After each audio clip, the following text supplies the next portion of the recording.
Got your season opener Saturday. Just your initial thoughts on opening the season and going to the big house. I feel like it's a great experience just to go to the biggest stadium in America. As always, you just hear about historic moments there at that stadium.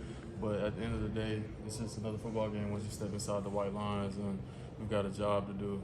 So we're trying to complete that mission. You've played at a few big stadiums before you came to ECU. Yes, ma'am. Which one was the most memorable to you so far? I think playing at Tennessee at Neyland, I remember they scored the first touchdown on us. I was like, I've never heard a crowd this loud before, just because the way, like, I guess it's set up, it's so steep where, like, the sound just echoes. So that was crazy. So you have experience playing in that kind of atmosphere. Yeah. How have you helped the guys prepare for Saturday? I've told a lot of the guys, it's easy to come out there and be nervous or anxious. I would say is a better word, but you just got to go out and treat it just like practice. I say the way we practice, the way we go hard in practice, it should always be easier than the game, just because if you treat every practice rep like a game rep, the game should be like second nature to you. I mean, y'all were at Georgia. Y'all faced Michigan right in playoffs. So what do you kind of remember about their team then and kind of the talent level and everything? I remember they were a real sound team. They played with a lot of discipline. And I just remember our game plan at UGA. We just wanted to out-physical them because I remember their O-line got the Joe Moore Award like the week before, and our O-line wasn't too happy about that. And I just remember like we wanted to make a statement just with our physicality and prove that we were the most physical team.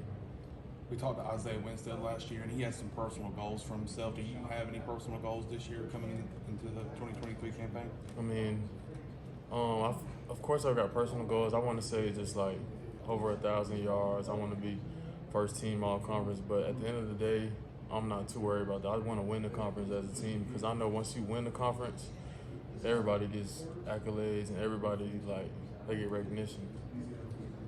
Coach Houston wants to shut the noise out, but social media now, you hear some stuff. There's been cupcake word thrown around. Does any of that creep into the locker room? Do you guys ever talk about any of that stuff at all? Yeah, I'd be lying if I said we didn't talk about it. We all saw that clip, and I mean, it's kind of like nothing new. I feel like the national media, they've always slept on ECU, so I mean, it doesn't change anything. That chip on our shoulder is always going to be there regardless if we're the favorite or the underdog. As a guy who came from Georgia, obviously a great program, but you come to ECU, you kind of see the talent here. Do you feel like teams like ECU definitely do get overlooked in that landscape, maybe don't get the recognition they deserve? Yeah, definitely. Coming here and just seeing, like, we do a lot of the same stuff that we did at Georgia in practice. Of course, it's just new to some guys, but I would say, like, ECU, we've got talent all over the field, especially, like, with schools like Georgia and ECU. I feel like the skill position talent drop-off is barely any, because I feel like guys are fast, guys can jump everywhere. I feel like it's just like probably like O-line, D-line, it's just size difference, and that's really the only difference, I would say. You're moving around a lot of receiver this year, and especially this preseason. What's it kind of been like being able to play in the slot, but you can always go back outside and depending on what you guys are trying to do offensively, that versatility? I think it's very important. I've always tried to pride myself on being versatile. I can play any position on the field, I like to say. So going from the slot to the outside is not any difference. I really don't care where I line up. Wherever coach needs me, like I feel like I can produce at that spot. You talked about playing in big stadiums. How do you help the guys this week get ready for a top 2 opponent in the country? I mean, obviously at Georgia you saw some of that, and how do you help the guys not get stuck?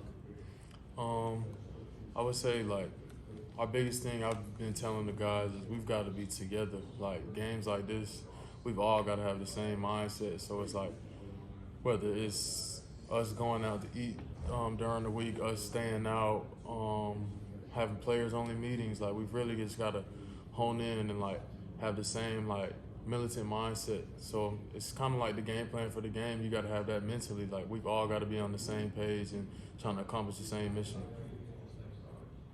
Awesome. Awesome. Thanks, Jaylen. Appreciate it, man.